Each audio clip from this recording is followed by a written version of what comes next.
এক ছিল টুনি পাখি, তার ছিল ৩ মেয়ে। লাল টুনি বড় মেয়ে, নীল টুনি মেজো মেয়ে এবং হলুদ টুনি ছোট মেয়ে। মেয়েদেরকে টুনি পাখি খুবই ভালোবাসতেন, একটু বেশি ভালোবাসতেন ছোট মেয়েকে। প্রতিদিন বিকাল হলে তিনি তার ৩ মেয়েকে নিয়ে গল্প করতেন এবং উপদেশমূলক বাক্য শুনাইতেন। ঘুরতে বাহির হওয়া, খেলাধুলা করা, এইসব বিষয় তাদেরকে বলতেন। একদিন বিকেলবেলা মেয়েরা যার যার ঘরে ছিলেন, ছোট মেয়েকে ডেকে বলছেন টুনি, টুনি, মা আমার, আজ তুমি বাইরে খেলতে যাবে তো? সাবধানে থেকো মা। হ্যাঁ মা, আমার সাথে লাল আর নীল টুনি থাকবে, তুমি চিন্তা করো না মা। তুমি তো ছোট, তাই তোমাকে নিয়ে আমার চিন্তা বেশি। ওরা বড় হয়েছে মা, ওদের নিয়ে এখন আমার তেমন একটা চিন্তা নাই। এমন সময় নীল টুনি তার রুম থেকে চলে আসেন। আম্মু, তোমাদের কথা বলা কি শেষ হয়েছে?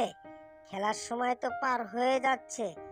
কথা শেষ হলে ছোট বোন টুনি আমার, চলে এসো বুন্ডি, আমরা একসাথে যাই। লাল আপু বাহিরে অপেক্ষা করছে আমাদের জন্য। আম্মু তুমি চিন্তা করো না, ছোট বোনকে নিয়ে যাব, আবার সাথে করেই নিয়ে আসবো। খেলা করার জন্য ৩ বোন বাহির হয়ে যান এবং উঠতে উঠতে একটি মাঠে এসে তারা নামেন।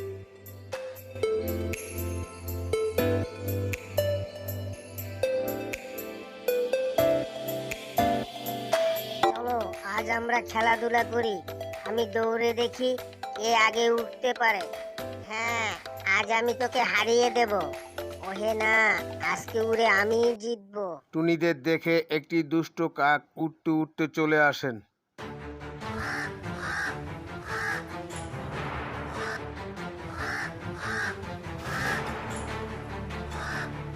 হা হা হা, ছোট পাখিরা খেলছে, যদি এদের ভয় দেখাই তাহলে মজা হবে।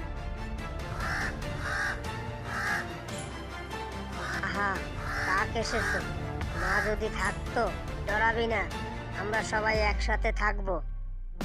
হ্যাঁ, আমরা সবাই একসাথে ডানা ঝাপটাই, কাক ভয়ে পালিয়ে যাবে।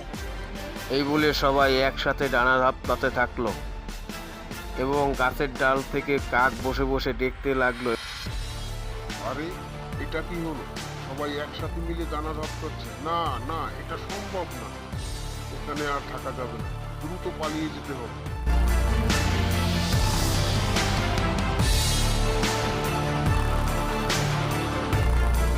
ওহ, অবশেষে আমরা পারলাম। দেখলি, একসাথে থাকলে কোনো শত্রুই আমাদেরকে হারাতে পারবে না। একতাই শক্তি বন্ধু।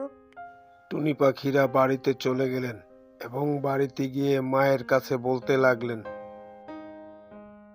মা, আজ আমরা একসাথে কাককে তাড়িয়ে দিলাম। তাই শক্তি, একসাথে থাকলে বড় বিপদ ছোট হয়ে যায়।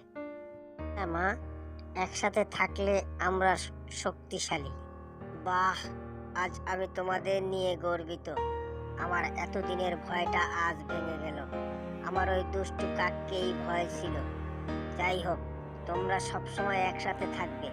আর একটা কথা সবসময় মনে রাখবে, কোনো কাজ বা কোনো কিছু করতে গেলে নিজেরা পরামর্শ করে নেবে, তাহলে দেখবে তোমাদের কাজটা খুবই সহজ হয়ে যাবে।